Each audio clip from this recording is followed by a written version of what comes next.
ఇప్పుడు ఈయనేమంటాడు, మా ఆయన ఏమంటాడు, నువ్వు ఏం చేస్తావు చేసుకోపో అని అన్నాడు ఆమె ఉన్నప్పుడు అన్నాక తర్వాత నేను అన్నా సరే నాకు ఈడాకులు ఇచ్చేసేయి, నేను ఆమె దగ్గరనే ఉండు నువ్వు అనేసి కొట్లాడి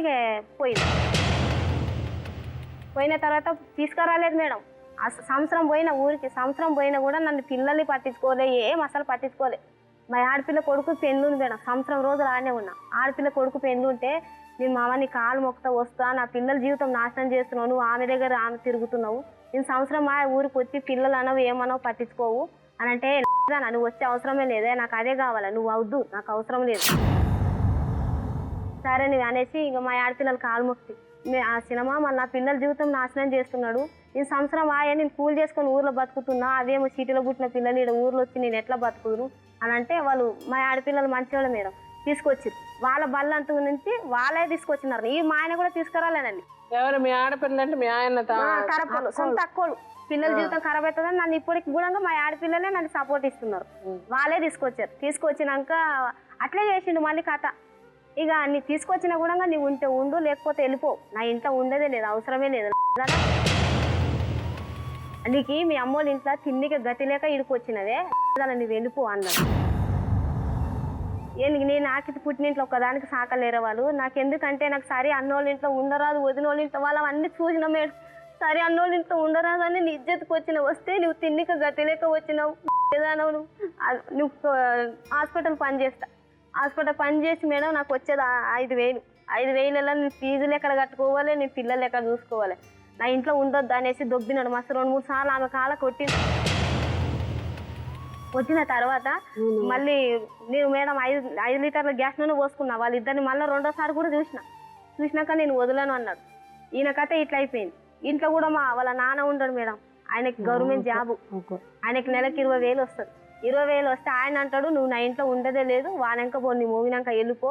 ఇప్పుడు ఈయన చేసుకున్న మోగింది తక్కువ అయింది, మామది ఎక్కువైంది, ఇతనిది ఎక్కువైంది. నెత్తి మీద అత్యంతలు పడ్డ కాడ నుంచి మేడం మా మామ కాడ ఏగిన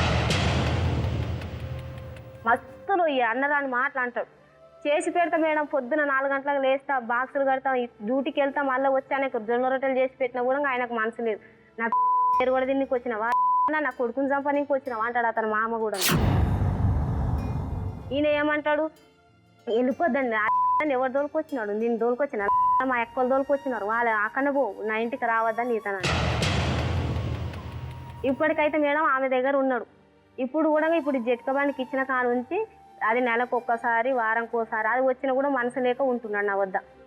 ఉన్నా కూడా మనసు లేకుంటాడు మేడం. ఎప్పుడు నెలకు ఒక్కసారి వచ్చిన గుణంగా నిమిషం ఫోన్లు చేస్తుంది ఆమె.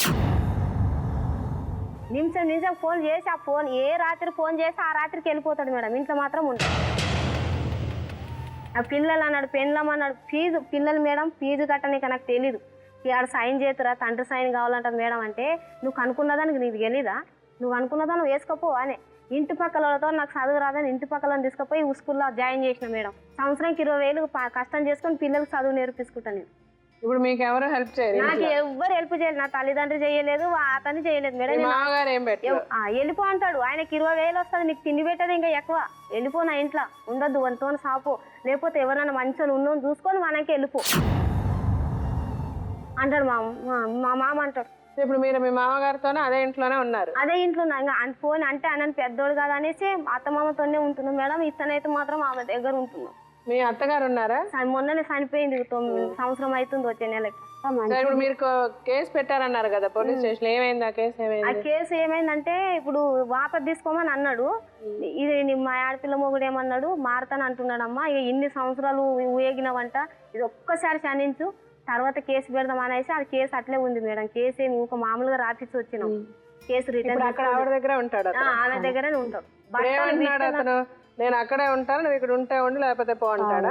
అట్లా అంటలేడు. ఇప్పుడు ఏమంటాడంటే ఇప్పుడు జటకవానికి ఇచ్చిన కాడ నుంచి నేను వస్తాను, నీ వద్ద ఉంటే ఆమె దగ్గర ఉంటాను అని అన్నాడు ఇంతకు ముందు.